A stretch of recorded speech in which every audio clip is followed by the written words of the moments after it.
So, good morning to all of you. Today, I'm going to discuss with you about an important part which is related to your genetics paper that is given on Unit 4, and this will be done through series of lectures. The chromosome variation in number and structure and the human cytogenetics. So, we will try to discuss about the aneuploidy, polyploidy concept today, um, just an overview, and then I will discuss about the monoploidy and polyploidy little bit in details. Later on, I will discuss about the different types of chromosomal deletions, duplications, inversions, and translocations, and the banding techniques which leads to your karyotype analysis. I will discuss with you in the next few series of videos. So let's get started now. So variation in chromosome number. Now this is given in your genetics paper in semester 3. It is saying that each species of animal or plants have fixed number of chromosomes, right?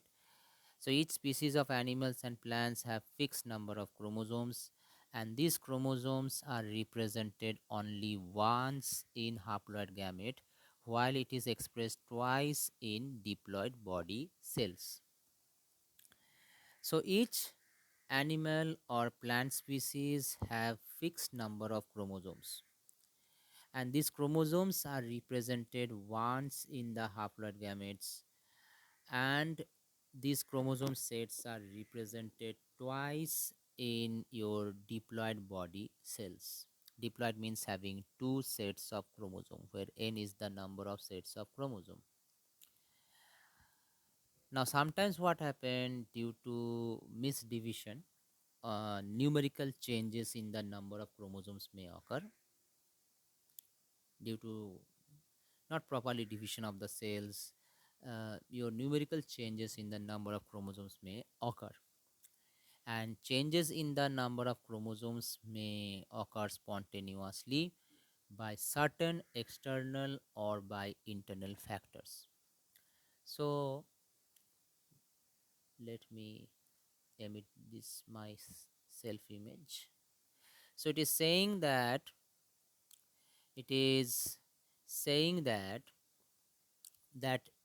due to misdivision, numerical changes in the number of chromosome may occur, and that numerical changes in chromosome may occur spontaneously, randomly, by action of certain external factors or internal factors. External factors may be due to ultraviolet radiation, due to using some of chemicals that cause doubling of the chromosomes like colchicine, which disrupt your spindle fibers. The microtubules present in the spindle fibers are disrupted by the action of colchicine and other chemicals as well, due to which chromosome doubling can occur. So due to external factors or internal factors, it causes change in the chromosome number, and the phenomenon of variation in chromosome number is called heteroploidy. So the phenomenon that leads to change in the chromosome number, that is known as heteroploidy. So ploidy here refers to the number of sets of chromosome in biological cell. Ploidy means what is the number of sets of chromosome in your biological cell, that refers to as polyploidy. Okay. So here we will only discuss about the changes in the chromosome number that may occur due to some external factors or due to some internal factors. Naturally, it can also occur in some organisms that we know. So heteroploidy are of two types, euploidy and aneuploidy. So what is euploidy? Euploidy is the change in the number of entire set of chromosomes. Euploidy simply means change in the entire number of sets of chromosome. The entire set will be changed. We are diploid, we have two sets of chromosome, one from maternal, one from mother, one from paternal, one from father. Now if we have an extra set of chromosome, we will become triploid. If we have more extra set of chromosome, that is 2n plus n plus n, then we will be tetraploid.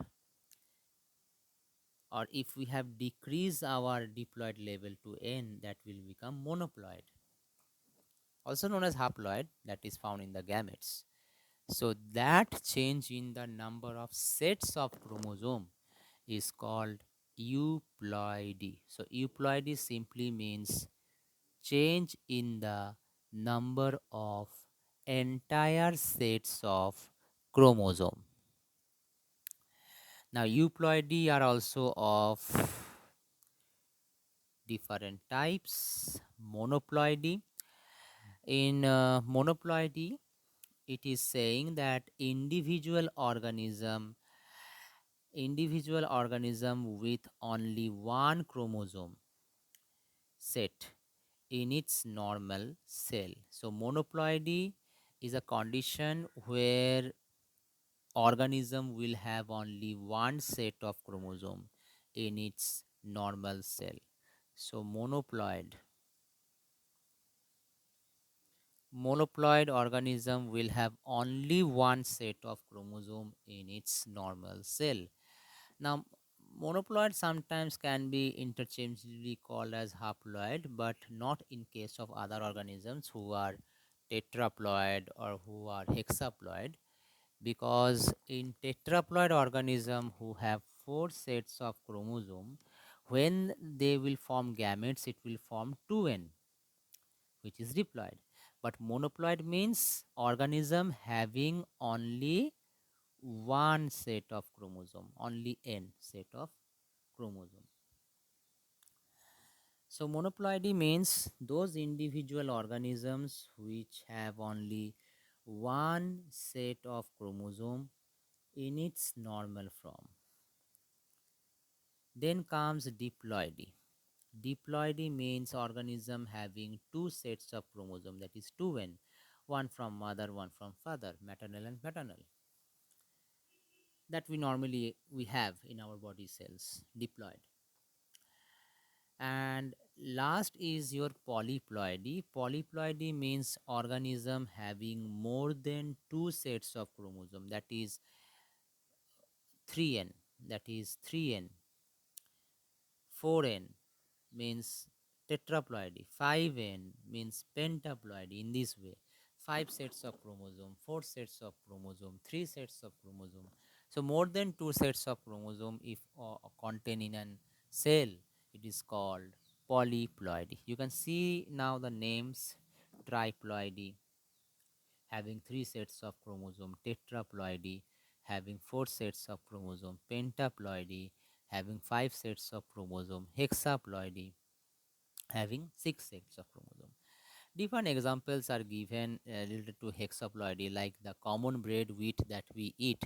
The common bread wheat that we eat is hexaploidy, right? So this was about the euploidy. Euploidy means change in the number of entire sets of chromosome, right?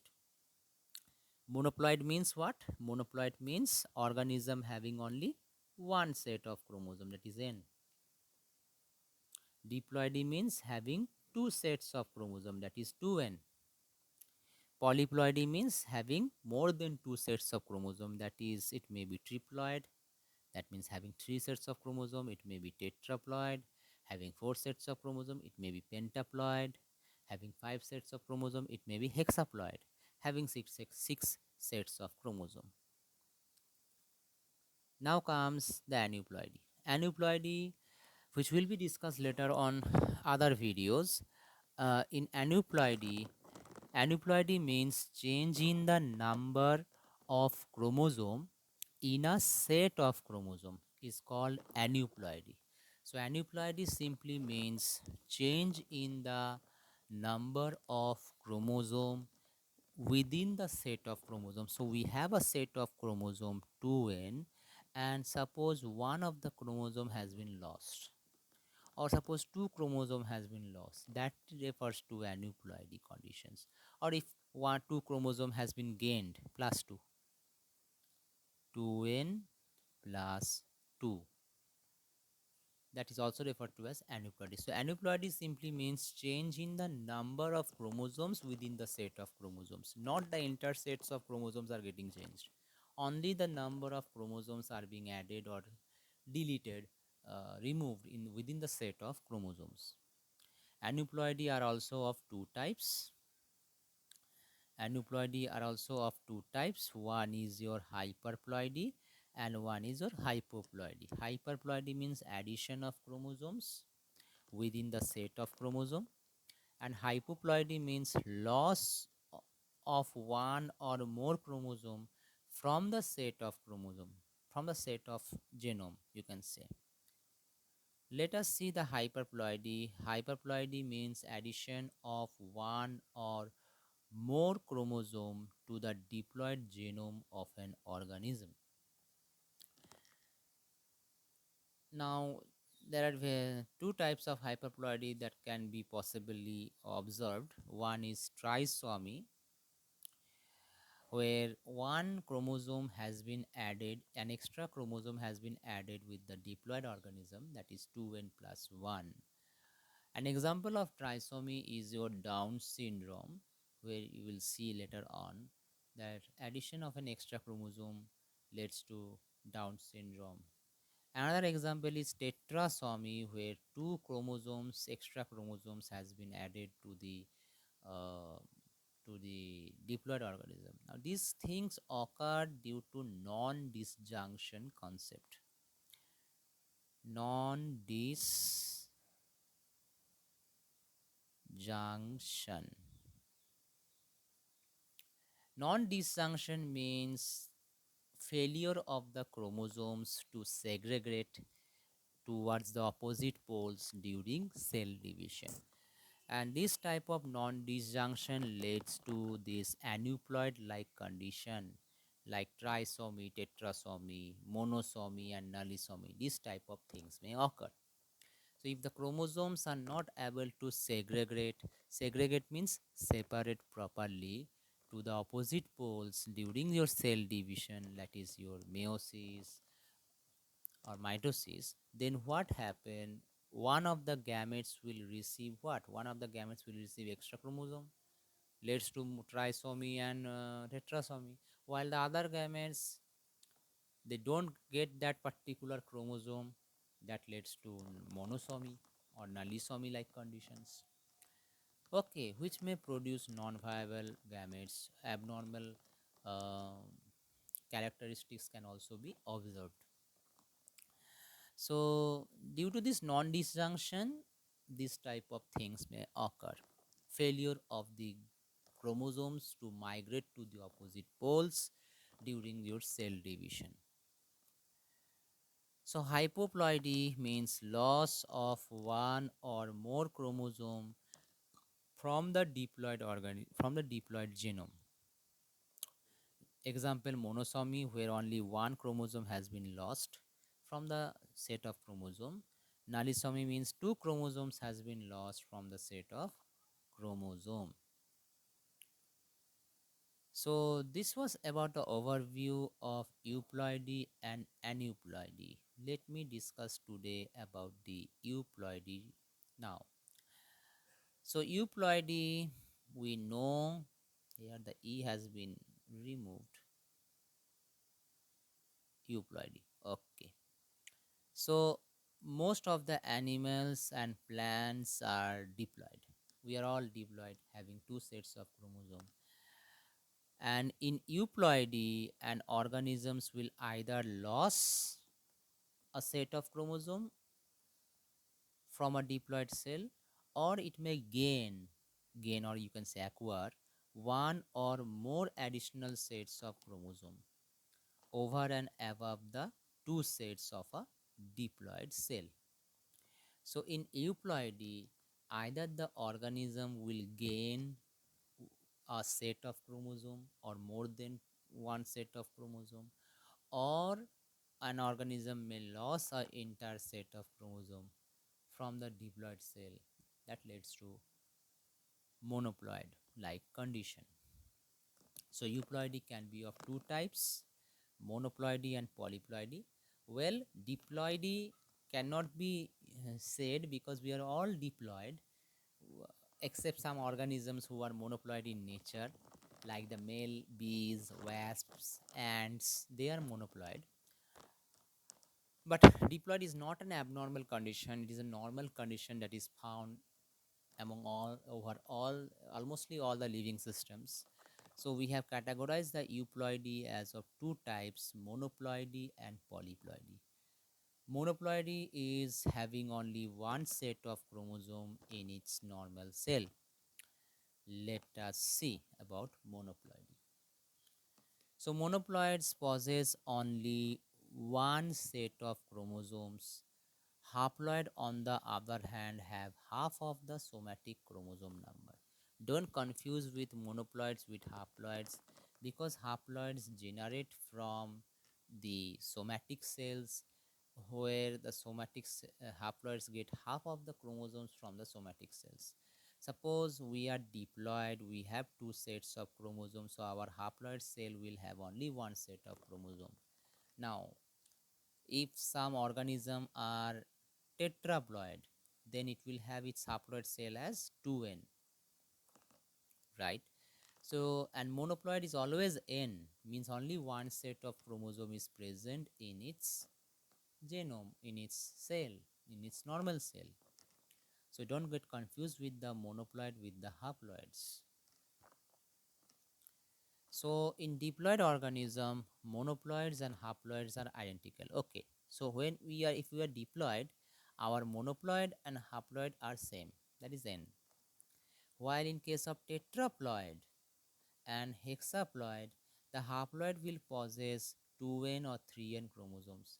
Suppose if an organism is tetraploid, having 4 sets of chromosome, its haploid, its gamete will have, it will have 2 sets of chromosome. If an organism is hexaploid, it will 6n, it will have 3 sets of chromosome in its gamete cell. But in monoploid, if I say monoploid cell, that means it has only n set of chromosome, only one set of chromosome is present. So that's the thing you have to remember. Male bees, wasp, ants are monoploids. In Bengali, we say wasp as bolta. So male bees, wasp, ants are all monoploid. And in the normal life cycle of these insects, male develops parthenogenetically from the unfertilized egg of diploid organisms. So it is saying that male bees, wasp, ants are monoploid in nature, and in normal life cycle of these insects, male develops through the process of parthenogenesis. Through the process of parthenogenesis, the male bees, wasps, and ants are developed from unfertilized eggs of diploid organisms. What is parthenogenesis? As you have studied in your class 12, parthenogenesis is a type of asexual reproduction in which the offsprings or the baby develops from unfertilized egg of diploid organisms. And parthenogenesis occurs in two ways. What are the ways? The first way is called as apomixis. Apomixis.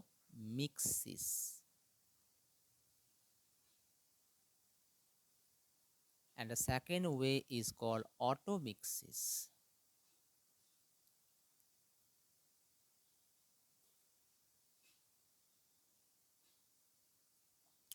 So apomixis and automixis, these are the two ways where through which parthenogenesis can occur, and it is a type of asexual reproduction where the offsprings or the baby develops from unfertilized eggs. As we can see in male bees, wasps, and ants, they are monoploid, and the male develop through parthenogenesis from the unfertilized of diploid organism.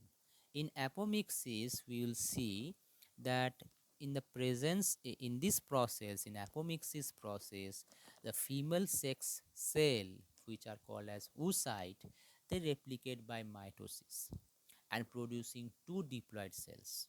So they bypass the meiosis, and the female sex cell, which are the oocytes, they bypass meiosis and they undergo mitosis, producing two diploid cells.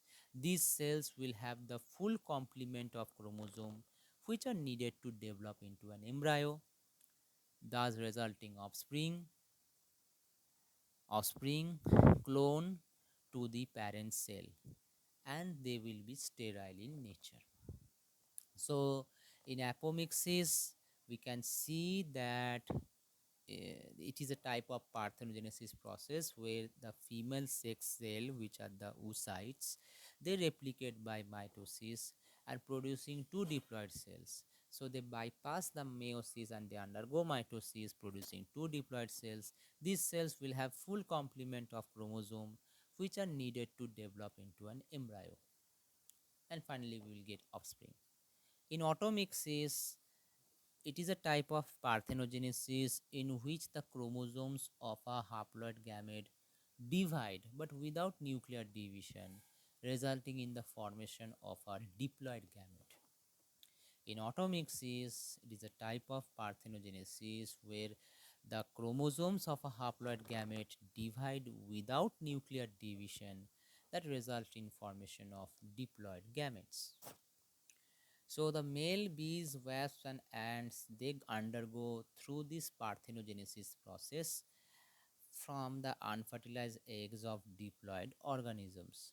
However, in most species, monoploid individuals are abnormal, arising in natural population as rare aberrations. Aberrations means change in the chromosome structure or your number. So, in most species, monoploid individuals are abnormal that arise from natural populations as rare aberrations. Now, normally, those who are monoploid, they cannot proceed through meiosis normally, so they have to bypass meiosis. They have to undergo mitosis for them to become viable. So the germ cell of a monoploid cannot proceed through meiosis normally. The germ cell, which is the sex cell, the sperm and egg, ovum, they that monopl the mono now within the monoploid they will produce the gametes, and the germ cell, the gametes will not can proceed through meiosis normally because the chromosomes will not have pairing partners. There is no such pairing partners available in monoploid. Then how the chromosomes will segregate? It will segregate randomly, spontaneously towards the opposite poles. Thus, some of the gametes will have partially or not having the chromosomes at all. Thus, monoploids are sterile in nature. The male bees, wasps, and ants, they bypass this meiosis process. They undergo mitosis, and the gametes are being produced viably through mitosis process. So in this way, monoploids are being the monoploids bees, wasps, and ants. Male bees, wasps, and ants, they grow through these um, parthenogenesis process.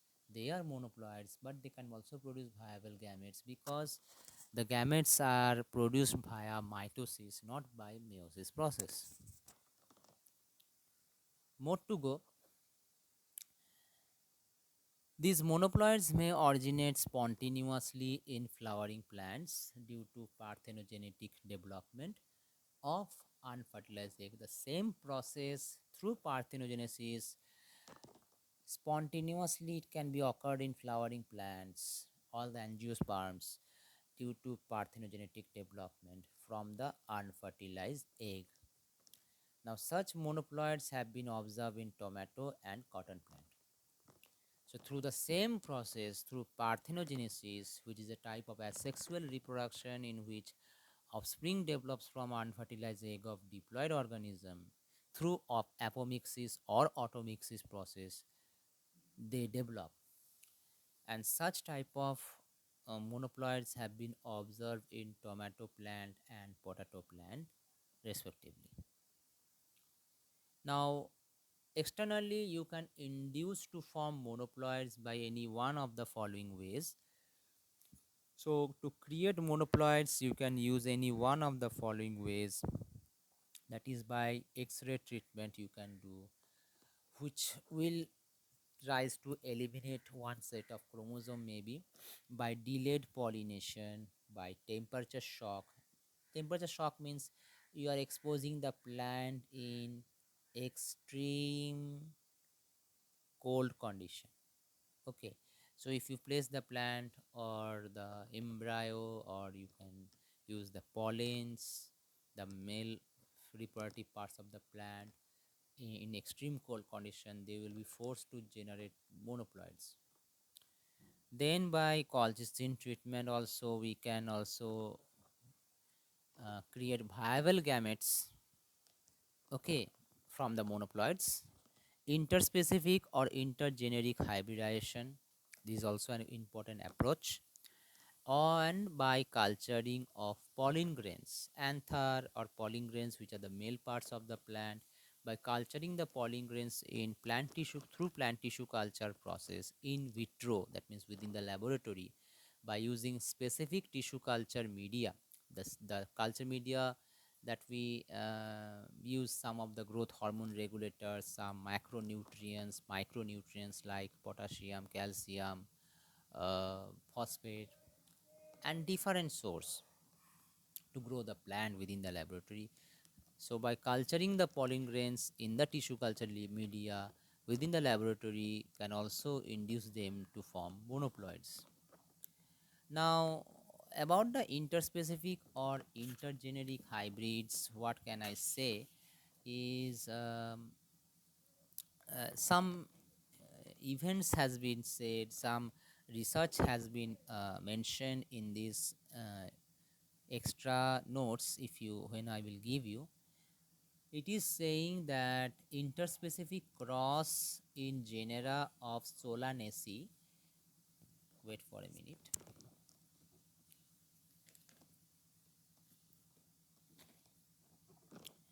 interspecific cross in the genera of Solanaceae. Solanaceae is a genera. Solanaceae, it is a genera. Okay, under the Solanaceae genera there is Solanum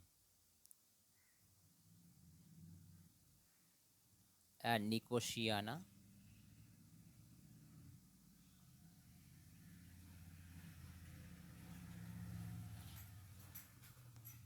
Nicotiana, Solanum and Nicotiana fall under this category of Solanaceae genera.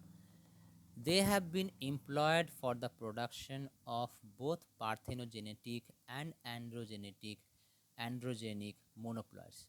So, interspecific cross between these Solanaceae and Nicotiana leads to the formation of such monoploids, which through the parthenogenetic process and androgenic process they grow.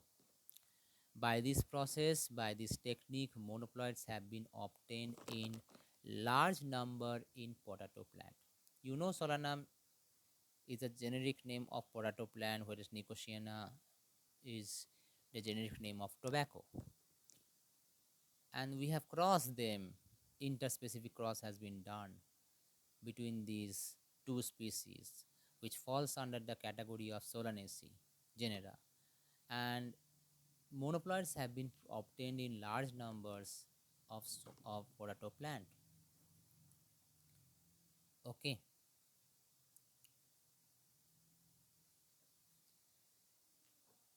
In the same way, there was a scientist named Kasha and Cow, Kasha, Kasha and Cow. In the year 1970, they have also used this technique of distant hybridization for producing monoploids in large number of barley. Now, the scientific name of barley is Hordeum vulgare. Hordeum vulgare. This is the scientific name of vulgare. This is the scientific name of barley. Now, this Hordeum vulgare is a diploid. It has two sets of chromosome. It is pollinated using a diploid wild relative called Hordeum bulbosum. So this plant is pollinated by another wild type of plant called Hordeum bulbosum.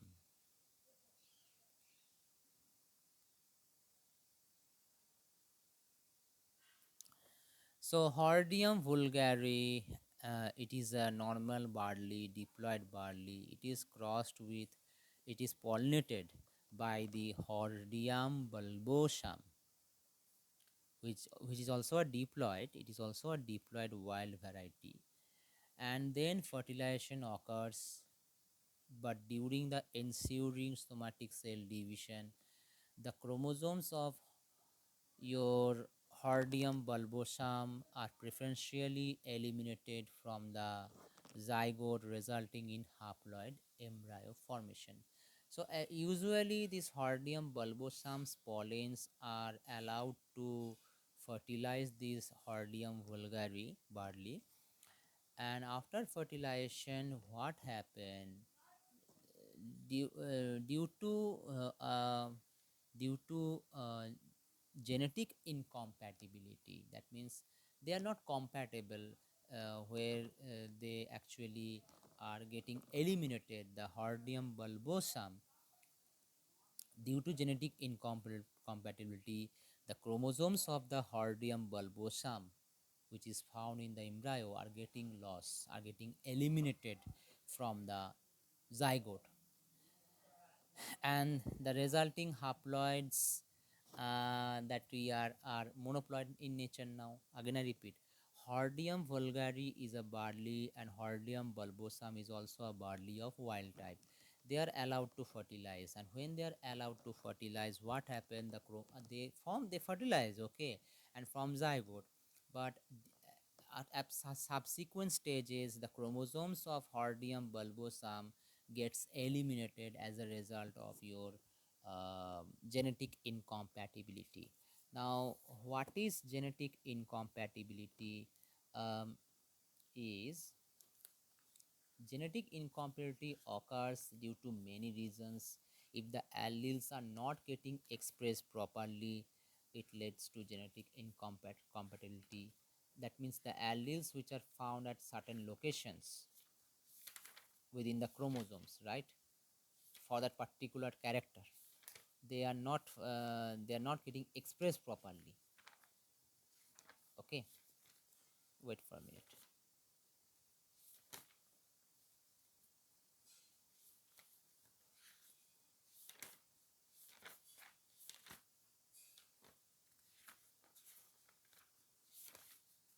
So normally due to the as already they are of the this not too much distant high species, they are from the same genera of Hordeum species, but still due to chromosomal rearrangement that result in allele at different genetic location within the chromosome that do not function well, leads to this type of genetic incompatibility.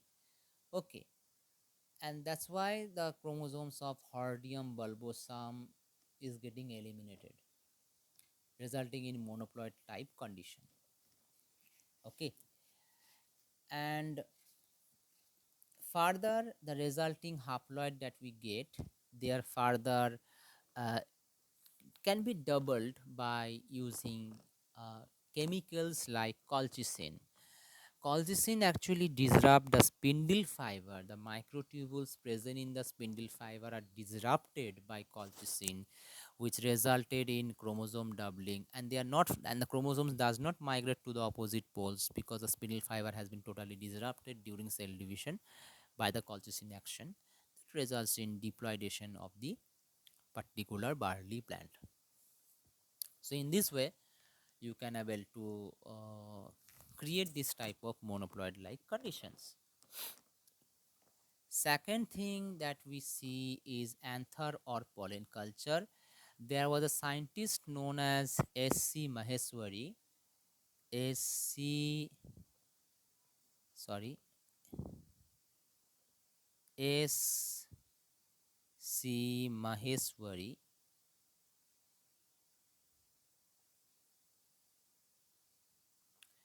S.C. Maheswari in 1967. He have what he have done. He has used a pollen cell.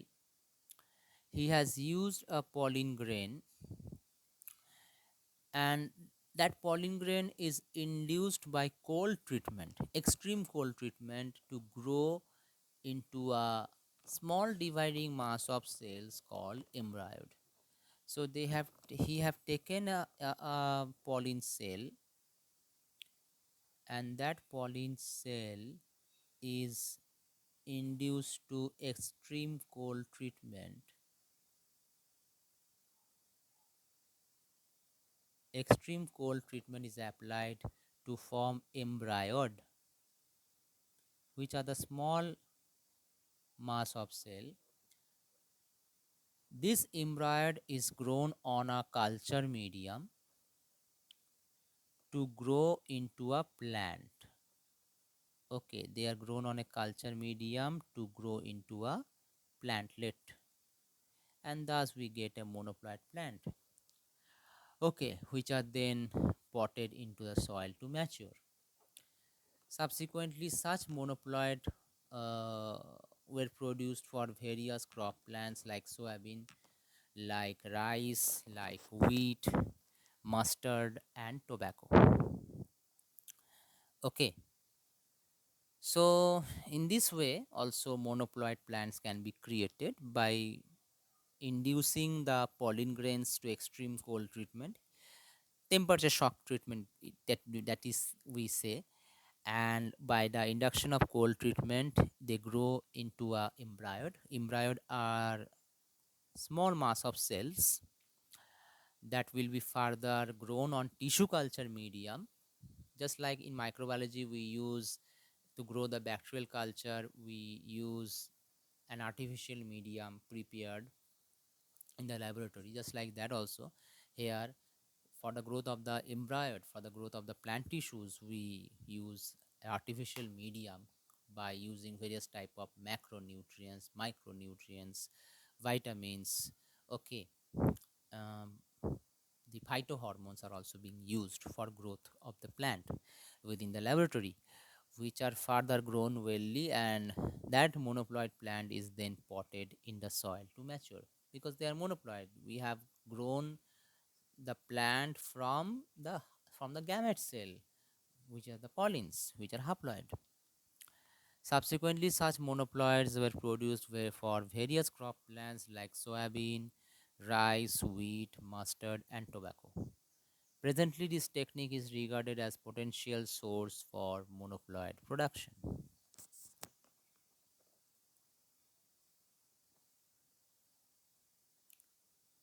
Now, the cytology of monoploids. Monoploids are just univalent. Univalent means here chromosome um, that fails to pair with another chromosome during the prophase stage of your meiosis, and therefore they do not exchange the genetic information during crossing over. And this situation usually occur in your euploidy like conditions like polyploids. We can also see them in polyploids also, who having an odd number of chromosomes. So monoploids are just univalents but without any homologous to pair. So if they don't have any homolog to pair, it will segregate randomly. Okay, and for that reason, to make them viable, to make their gametes viable to grow into a plant, we have to treat them with some sort of chemicals like colchicine for doubling the chromosome number. So these univalents are distributed at randomly during anaphase 1 of meiosis and thus producing monosomies. Monosomies, as I have said, that having only uh, loss of one chromosome is called monosomy, and as monoploids are sterile. But surprisingly, the monoploids of male wasp, bees, and ants, their gametes are not sterile because they bypass the meiosis, undergo mitosis through parthenogenesis process to produce viable gametes. Now, why we use monoploids? We use monoploids to study each of the individual chromosomes well. Now, to study the role of each individual chromosomes, we need to, to make monoploid models. Homozygous diploids are obtained from such haploids by doubling the chromosome with colchicine treatment.